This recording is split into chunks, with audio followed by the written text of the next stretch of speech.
पुणे शहराच्या विकास आराखड्याची नगररचना संचालकांकडून छाननी करण्यात येत असून हा अहवाल प्राप्त झाल्यानंतर राज्य सरकार अंतिम निर्णय घेण्यात येणार आहे असल्याची घोषणा मुख्यमंत्री देवेंद्र फडणवीस यांनी विधान परिषदेत केली।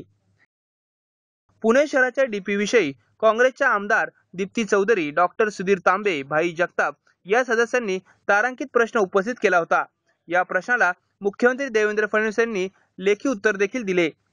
पुणे महानगरपालिकेच्या डीपी विषयी मागील 4 वर्षांपासून शहरामध्ये चर्चा करण्यात येत आहे। राज्य सरकारने तो ताब्यात घेतला। या निर्णयावर महापालिकेमध्ये तीव्र टीका देखील करण्यात आली। लवकरात लवकर राज्य शासनाने डीपी मंजूर करावा या मागणीसाठी महापालिका प्रशासनामार्फत वेळोवेळी पत्रव्यवहार देखील करण्यात आला।